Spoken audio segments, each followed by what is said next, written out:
அத்தியாயம் 10 மந்தாரவதி கதை. வணக்கம் நண்பர்களே. விக்ரமாதித்தன் கதைகள் தொடரின் 10வது அத்தியாயத்திற்கு உங்களை வரவேற்கிறோம். கடந்த அத்தியாயத்தில் தன் மகனே தவறு செய்தாலும் தயங்காமல் நீதி வழங்கிய ஒரு நேர்மையான மன்னனின் கதையை வேதாளம் சொல்லக் கேட்டோம். இப்போது வேதாளம் விக்ரமாதித்தனிடம் சொல்லப் போகும் அடுத்த கதை மந்தாரவதி கதை. அத்தியாயம் 10 மந்தாரவதி கதை. விக்ரமாதித்த மகாராஜன் மறுபடியும் வேதாளத்தை முருங்கை மரத்திலிருந்து பிடித்துக் கட்டிக் கொண்டு வரும்பொழுது அது பின்வருமாறு கதை சொல்ல ஆரம்பித்தது.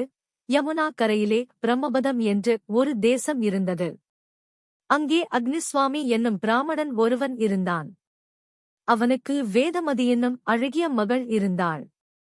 தக்க கணவன் அகண்ட பரமனுக்கும் அவளுக்கு தோன்றவில்லை. அவள் திருமண வயதை அடைந்தாள். உஜ்ஜயினியிலிருந்து எல்லா அம்சங்களிலும் நிறைந்த 3 பிராமண இளைஞர்கள் வந்து சேர்ந்தார்கள். அவர்களில் ஒவ்வொருவனும் அந்த பெண்ணை தனக்கே மணம் செய்து கொடுக்க வேண்டுமென்று அவள் தகப்பனை வேண்டினான். அவளை வேறு யாருக்காவது கொடுத்தால் தன் உயிரை விட்டு விடுவதாகவும் ஒவ்வொருவனும் கூறினான்.